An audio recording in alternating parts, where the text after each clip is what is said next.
I had two things. I either wanted to be a pediatrician because I loved going to the doctor and I loved my pediatrician. And then I also wanted to be an actor. So when I went to college, I went for a BFA in theater. And then my dad got sick with a stroke. That's when I came off the road and came home to help my mom take care of him. And that's when I discovered nursing. And I felt like that was my calling. And then after he passed is when I met my partner, and we moved to Pittsburgh. I went to nursing school in Pittsburgh and started my nursing career there. And life took us to San Francisco and to Iowa and now to Boston. My relationship ended 3 years ago, so I don't know. Initially, I thought it would be probably another temporary situation here in Boston, but it has turned into something more long-term.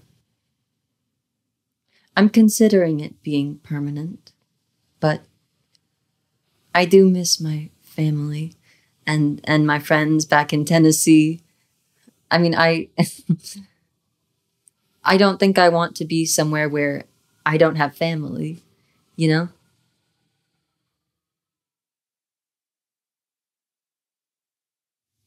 Oh, that's a good question. You know, I'm someone who in my life has never really lived alone. I grew up in a family with a lot of kids. I had a roommate right out of, right when I moved from home. I was in a relationship. Living alone was kind of a new thing that I was navigating. And then to add the pandemic on top of it and isolation, that was a whole new ball of wax.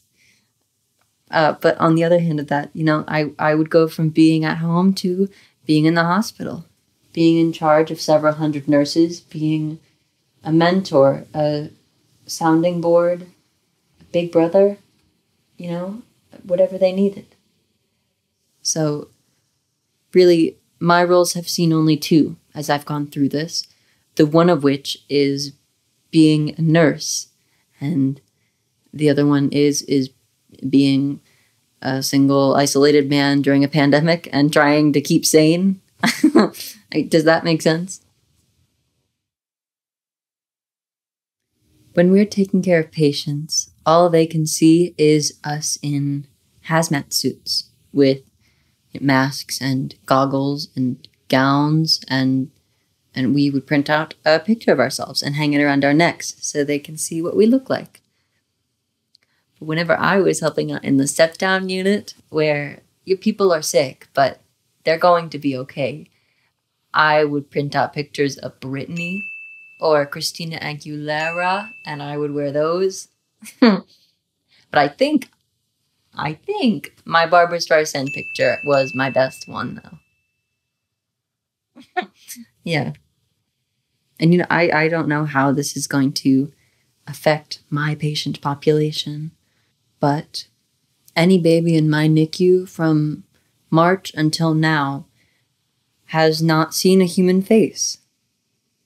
Before, as babies are developing, they can look around and see that when I move my mouth, that sound comes out. Now, they're hearing the sound, but they don't know where it's coming from. They get this much, and that's it. I love being a nurse. I love taking care of my patients. I love taking care of my nurses who take care of patients. But at the same time, as we were going through the surge and all the horrific stuff, I went through that alone.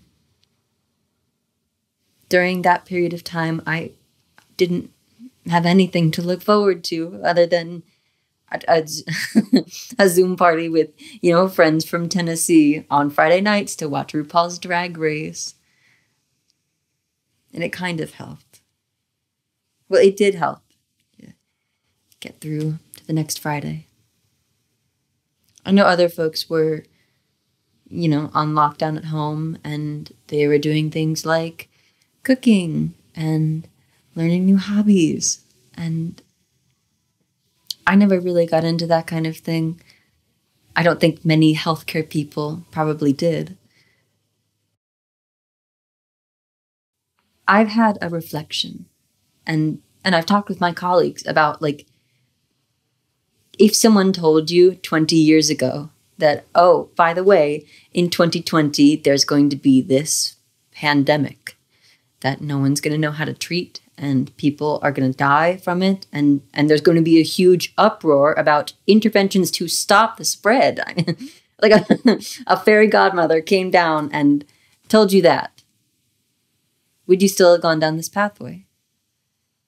And I can tell you that not one person that I've talked to has jumped right in and said, oh, you betcha. I mean, we get there eventually, but there's a dialogue about, I don't know if I would have, It makes you think back to why you got into the healthcare profession to begin with. And most people will have a pat answer, which is, oh, because I want to make a difference in someone's life. And that's fine. But that's how you impact someone's life. What happens when it's going to impact your life? What happens when you may be the one getting sick and in the I.C.U. bed and dying, or you may be bringing the virus home to your family, So, I mean, we all get to the point where I can't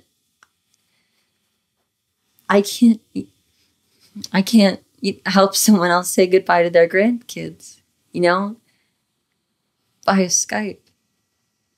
Again.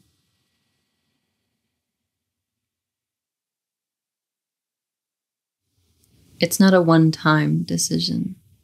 It's a situation where there is no right or wrong answer, and I've had to deal with it in my career as a nurse many times.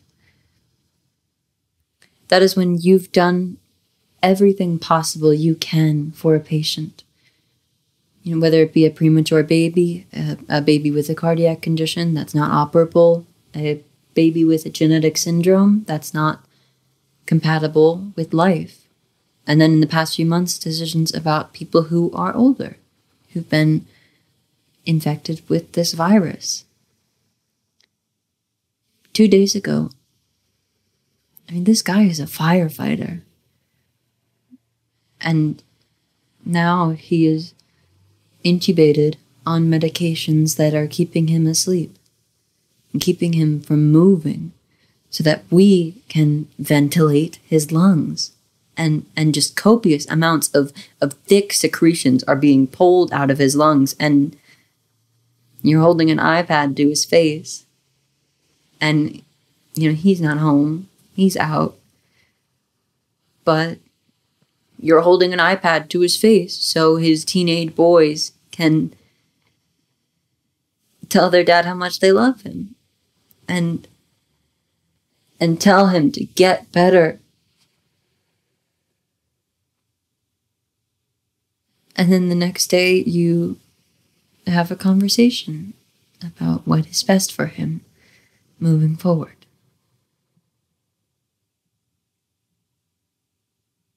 Yeah. There's probably other hard decisions. I've had, being okay ending my relationship, being okay changing a career, changing a workplace, and those are tough decisions, for sure. But I think the hardest decision we make as human beings is the decision to redirect care that could end up in the termination of someone's life.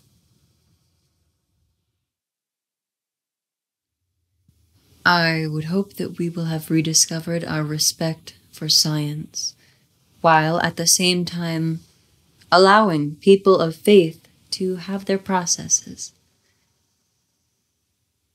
And I'm hoping that we will never again politicize a healthcare crisis, because that's the reason why we're still in the situation that we are.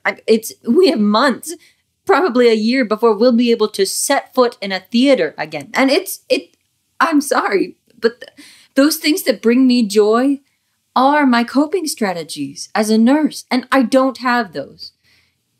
When you could go to a theater and there was someone sitting next to you and you start up a conversation and you're breathing on each other and you're 2 feet from each other. I want my live symphony and my live concerts, and because you have chosen to politicize this, you have delayed that.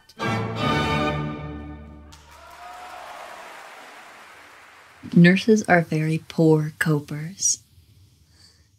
So are physicians. I mean, we know all the right things to tell people, like, oh, you should do this to feel better, and eat healthy and exercise and don't do drugs and don't drink and that sort of thing. But we don't take the advice that we give. But if you think about it, we've done this before. In the gay community with HIV and AIDS in the 80s. I was in my early 20s and we didn't know what was going on. And I was a big time partier. And I have no idea why I am still on this planet.